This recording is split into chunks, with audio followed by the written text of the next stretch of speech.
Hello students, basic English ক্লাসে তোমাদের স্বাগত। আশা করি তোমরা সবাই ভালো আছো। আজকে আমি তোমাদের শেখাবো verb, its time and tense, ক্রিয়াপদের সময়সূচনা। তো চলো শুরু করা যাক। টেন্স কথার অর্থ ক্রিয়ার কাল। ক্রিয়াটি কখন ঘটেছে বা কখন ঘটেছিল বা কখন ঘটবে, এই বিষয়গুলি আমরা জানতে পারি ক্রিয়ার কালের উপর নির্ভর করে। প্রধানত ক্রিয়ার কাল বা টেন্স তিনটি: প্রেজেন্ট টেন্স মানে বর্তমান কাল, পাস্ট টেন্স অতীতকাল এবং ফিউচার টেন্স ভবিষ্যৎকাল। আজকের ক্লাস তোমাদের কাছে খুব ইম্পর্ট্যান্ট, কারণ ইংলিশে কোনো সেন্টেন্স লিখতে বা বলতে গেলে প্রথমেই ওই সেন্টেন্সের ক্রিয়ার কাল বা টেন্স নির্ণয় করতে হয়, তারপর সেই টেন্স অনুযায়ী সেন্টেন্স গঠন করতে হয়। আজকের ক্লাসে তিনটি টেন্স সম্বন্ধে স্টেপ বাই স্টেপ আলোচনা করেছি। প্রথমে প্রতিটি টেন্সের সিম্পল ফর্ম মানে সরল রূপ, যেমন টু বি ভার্ব মানে হওয়া, টু হ্যাভ ভার্ব মানে থাকা, অধিকারে থাকা, এগুলো নিয়ে আলোচনা করেছি। এগুলো দেখো আর প্র্যাকটিস করো, তাহলে দেখবে ইংলিশে সেন্টেন্স তৈরি করা তোমাদের কাছে কত সহজ মনে হবে। সিম্পল প্রেজেন্ট টেন্স, সাধারণ বর্তমান কাল। প্রথমে প্রিন্সিপাল ভার্ব মানে প্রধান ক্রিয়া হিসেবে সিঙ্গুলার ফর্মে টু বি ভার্বের ব্যবহার দেখো। আই অ্যাম আমি হই, ইউ আর তুমি হও, ইউ আর আপনি হন, হি ইজ তিনি হন পুরুষ অর্থে, সি ইজ তিনি হন স্ত্রী অর্থে, হি ইজ সে হয় পুরুষ অর্থে, সি ইজ সে হয় স্ত্রী অর্থে, ইট ইজ এটি হয় বা ইহা হয়, রাম ইজ রাম হয়। সাবজেক্ট বা কর্তা আমি হলে বাংলা হই ক্রিয়া বা ভার্বের ইংলিশ অ্যাম হয়। সাবজেক্ট তুমি বা আপনি হলে হও বা হন ক্রিয়ার ইংলিশ আর হয়। সাবজেক্ট তিনি, সে, ইনি, এটা ইত্যাদি একজন মাত্র ব্যক্তি বা একটি মাত্র বস্তু হলে হয় এই ক্রিয়ার ইংলিশ ইস হয়। এবার প্লুরাল ফর্মে টু বি ভার্বের ব্যবহার দেখো। উই আর আমরা হই, ইউ আর তোমরা হও, ইউ আর আপনারা হন, দে আর তারা হন, দে আর তারা হয়, দে আর এরা হয়, মেন আর মানুষেরা হয়, রাম অ্যান্ড যদু আর রাম এবং যদু হয়, মেন আর লোকেরা হয়। সাবজেক্ট বা কর্তা প্লুরাল নাম্বার বা বহু বচন হলে হই, হও, হন, হয়, আছি, আছো, আছে, আছেন ভার্বের ইংলিশ আর হয়। আই মানে আমি, উই মানে আমরা হচ্ছে ফার্স্ট পারসন, ইউ মানে তুমি, ইউ মানে তোমরা, আপনারা, তোরা এগুলো হচ্ছে সেকেন্ড পারসন, এবং আমি, আমরা, তুমি, তোমরা, আপনি, আপনারা প্রভৃতি ছাড়া পৃথিবীর বাকি সব কিছুই হচ্ছে থার্ড পারসন, যেমন সে, তারা, ওরা, রাম, রাধা, বই, খাতা, চেয়ার, টেবিল, বিড়াল, কুকুর প্রভৃতি সব কিছুই হচ্ছে থার্ড পারসন। এবার দেখো verb to be with complement, পরিপূরক শব্দের সাথে টু বি ভার্বের ব্যবহার। এবার তোমাদের মনে হতে পারে কমপ্লিমেন্ট কি। কমপ্লিমেন্ট ওয়ার্ডটা এসছে কমপ্লিট থেকে। কমপ্লিট ওয়ার্ডের অর্থ সম্পূর্ণ, আর কমপ্লিমেন্ট ওয়ার্ডের অর্থ পরিপূরক। সেন্টেন্সে কোনো কিছু অসম্পূর্ণ থাকলে সম্পূর্ণ করে যে ওয়ার্ড তাকেই কমপ্লিমেন্ট বলে। একটা সেন্টেন্স তৈরি করতে সাবজেক্ট, ভার্ব, তারপর অবজেক্ট বা কমপ্লিমেন্ট বসাতে হয়, আর কমপ্লিমেন্ট অবজেক্টের জায়গায় বসে। তবে অবজেক্ট ও কমপ্লিমেন্টের মধ্যে পার্থক্য আছে। ভার্বের পর যে ওয়ার্ড থাকে সাবজেক্টের সঙ্গে যদি তার মিল থাকে তাহলে সেটা কমপ্লিমেন্ট, আর যদি মিল না থাকে তাহলে সেটা অবজেক্ট। যেমন রাম ইজ এ বয়, রাম একটি ছেলে, Ram plays football, Ram football খেলে। ফার্স্ট সেন্টেন্সে দেখো রাম হচ্ছে সাবজেক্ট, ইজ হচ্ছে ভার্ব, আর ভার্বের পর এ বয় এই ওয়ার্ডটার সঙ্গে সাবজেক্টের মিল আছে। রাম এবং বয় একজনকেই বোঝাচ্ছে, তাই এ বয় হলো কমপ্লিমেন্ট। রাম প্লেস ফুটবল, এখানে সাবজেক্টের সঙ্গে ভার্বের পরের ওয়ার্ডের কোনো মিল নেই, তাই ফুটবল এই ওয়ার্ডটা হলো অবজেক্ট। আশা করি তোমরা অবজেক্ট ও কমপ্লিমেন্টের মধ্যে পার্থক্যটা বুঝতে পারলে। এবার দেখো কমপ্লিমেন্ট বা পরিপূরক শব্দের সঙ্গে টু বি ভার্বের ব্যবহার। আই অ্যাম ইল আমি পীড়িত, উই আর উইক আমরা দুর্বল, ইউ আর লেজি তুমি অলস, ইউ আর ক্রুয়েল তোমরা নিষ্ঠুর, ইউ আর কাইন্ড আপনি দয়ালু, ইউ আর গ্রেট আপনারা মহৎ, হি ইজ ডেলিজেন্ট তিনি পরিশ্রমী, দে আর পোর তারা দরিদ্র, সি ইজ ইন্টেলিজেন্ট, সে বুদ্ধিমতী। দে আর স্ট্রং, তারা বলবান। হি ইজ আনওয়েল, সে অসুস্থ। দে আর নটি, এরা দুষ্ট। ইট ইজ ডেড, এটি মৃত। দ্য গ্রেপস আর সাওয়ার, আঙুরগুলি টক। বাংলা বাক্যে সবসময় ক্রিয়াপদ উল্লেখ করা হয় না, অনেক সময় ক্রিয়াপদ উহ্য থাকে। তোমাদের বোঝার সুবিধার জন্য ক্রিয়াপদটি ব্যাকেটে লিখে রেখেছি। এখানে হন, হয় এগুলো ক্রিয়াপদ বা ভার্ব, আর এই ইংলিশ সেন্টেন্সগুলিতে এম ইস আর হচ্ছে ভার্ব। এই এক্সাম্পলগুলিতে সেন্টেন্সের শেষে ইল, উইক, লেজি প্রভৃতি অ্যাডজেক্টিভ ব্যবহার করে বাক্যটির অর্থ সম্পূর্ণ করা হয়েছে। এই অ্যাডজেক্টিভগুলি যদি ব্যবহার করা না হতো তাহলে I am, we are, you are, he is, they are এই বাক্যাংশগুলি দিয়ে কোনো সম্পূর্ণ অর্থ প্রকাশ করা যেত না। তাই ইল, উইক, লেজি প্রভৃতি শব্দগুলিকে কমপ্লিমেন্ট বা পরিপূরক বলা হয়। আরও কিছু কমপ্লিমেন্টের এক্সাম্পল দেখো। আই অ্যাম অ্যাংসিয়াস, আমি উদ্বিগ্ন। উই আর ওয়ারিড, আমরা চিন্তিত। ইউ আর প্রাউড, তুমি গর্বিত। ইউ আর হার্ডওয়ার্কিং, তোমরা পরিশ্রমী। হি ইজ ওয়াইজ, তিনি বিজ্ঞ। দে আর এডুকেটেড, তারা শিক্ষিত। দ্য বয় ইজ গ্লুমি, বালকটি বিমর্ষ। দ্য গার্লস আর মেরি, বালিকাগুলি হাসি খুশি। ইট ইজ অ্যান অ্যান্ট, এটি একটি পিঁপড়ে। দিস আর বক্সেস, এগুলো বাক্স। এবার সিম্পল পাস্ট টেন্সে টু বি ভার্বের ব্যবহার দেখো। সিম্পল পাস্ট টেন্স, সাধারণ অতীতকাল। আই ওয়াজ, আমি ছিলাম। উই ওয়ার, আমরা ছিলাম। ইউ ওয়ার, তুমি ছিলে।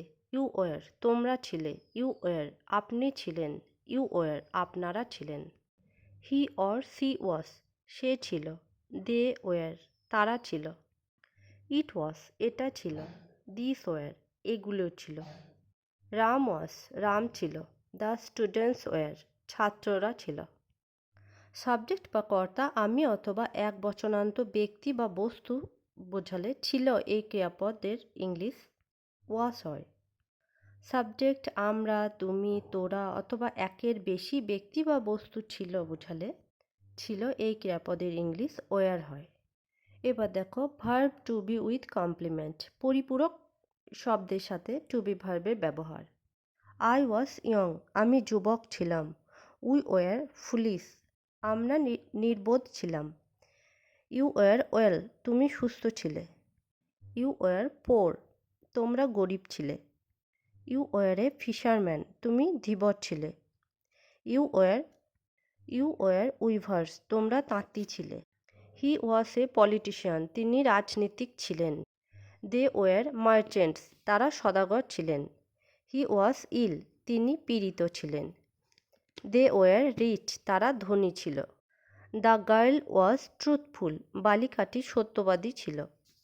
দে ওয়ার হ্যাপি, তারা সুখী ছিল। দ্য রুম ওয়াজ ডার্ক, ঘরটি অন্ধকার ছিল। দ্য ক্লথস ওয়ার ডার্টি, জামা কাপড়গুলো অপরিষ্কার ছিল। এবার দেখো সিম্পল ফিউচার টেন্সে টু বি ভার্বের ব্যবহার।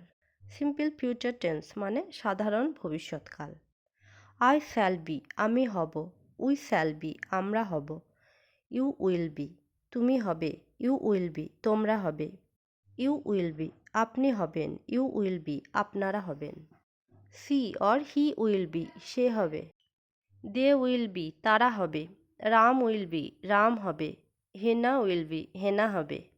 সাধারণত আমি ও আমরা হব ইংলিশে শ্যাল বি হয়, কিন্তু সে, তারা, তুমি, তোমরা প্রভৃতি হবে বোঝালে ইংলিশ উইল বি লিখতে হয়। এবার দেখো সিম্পল ফিউচার টেন্সে পরিপূরক শব্দের সঙ্গে টু বি ভার্বের ব্যবহার। আই শ্যাল বি সাকসেসফুল, আমি কৃতকার্য হব। I shall B A journalist, আমি একজন সাংবাদিক হব। ইউ উইল বি গ্লাড, তুমি আনন্দিত হবে। You will be a pleader, তুমি উকিল হবে। She will be a doctor, তিনি একজন চিকিৎসক হবেন। দে উইল বি ক্লার্কস, তারা কেরানি হবে। He will be a professor, সে অধ্যাপক হবে।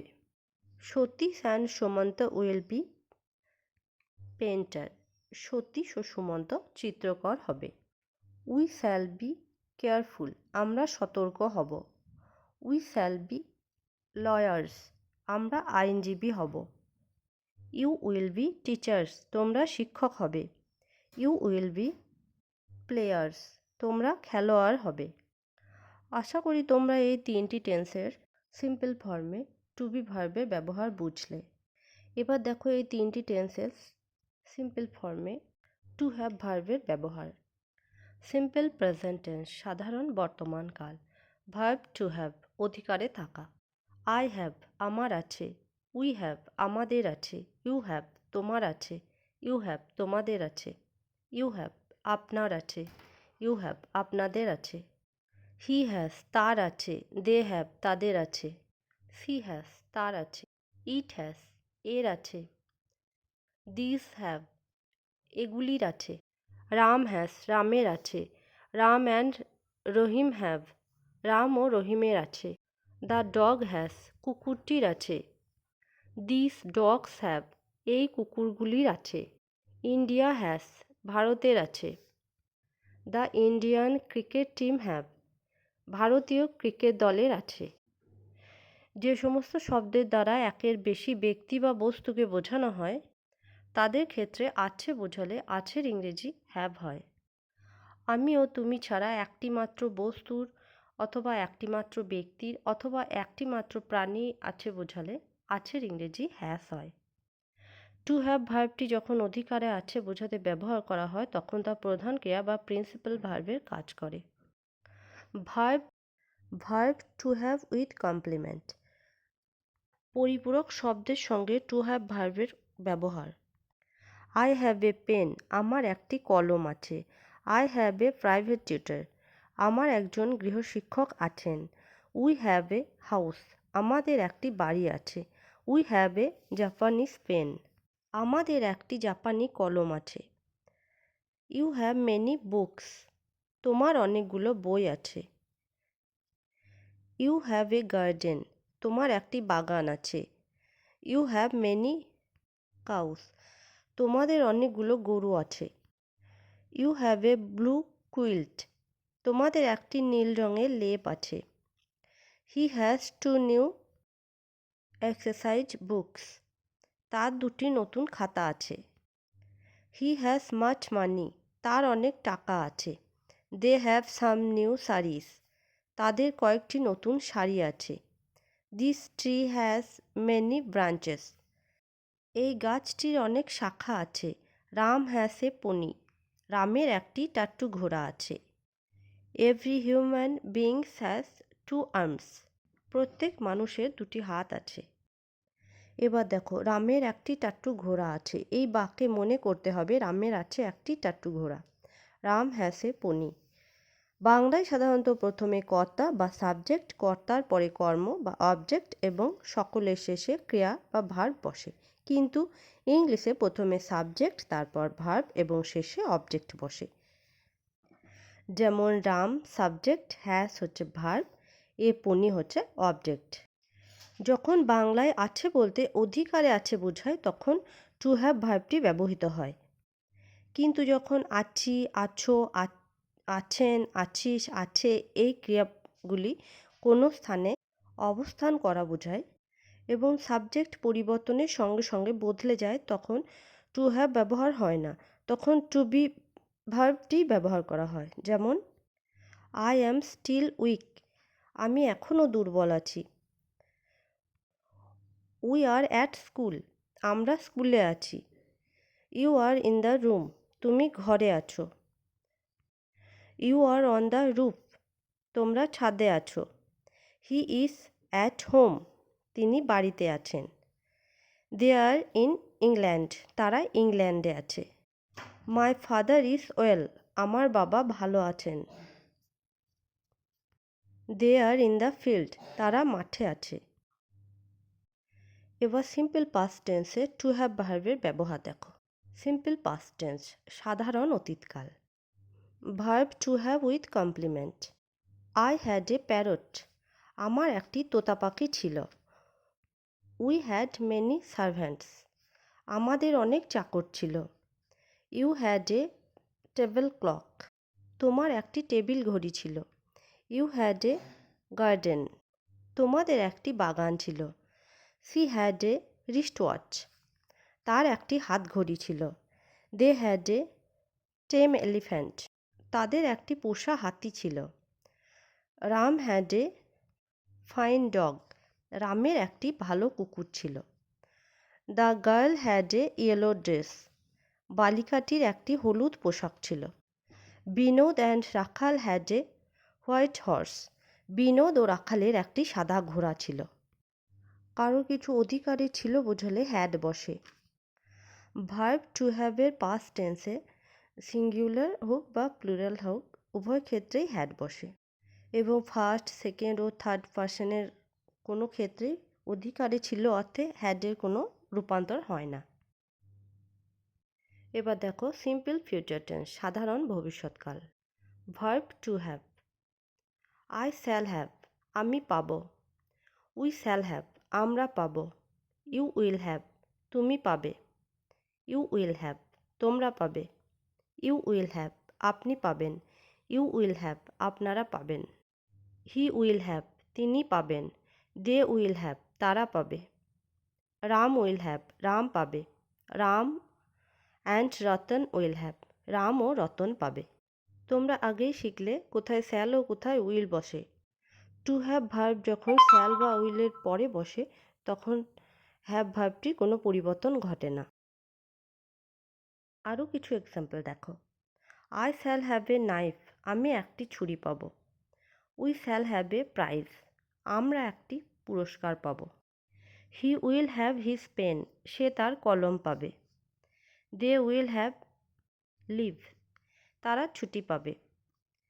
হি উইল হ্যাভ এ কার, সে একটি গাড়ি পাবে। দে উইল হ্যাভ পারমিশন, তারা অনুমতি পাবে। You will have a red cap, তুমি একটি লাল টুপি পাবে। You will have your books, তোমরা তোমাদের বই পাবে। আজ এ পর্যন্তই। এতক্ষণ তোমরা টু বি ভার্ব ও টু হ্যাভ ভার্ব দিয়ে তিনটি টেন্সের সরল রূপগুলো শিখলে। নেক্সট ক্লাসে তোমাদের ওই সরল রূপগুলো 4 ধরনের বৈচিত্র্য শেখাবো। আমার ক্লাস তোমাদের কেমন লাগছে তা কমেন্টে জানাও। আর নেক্সট ভিডিও পেতে আমার চ্যানেলটাকে সাবস্ক্রাইব করে দিও। সবাই ভালো থেকো।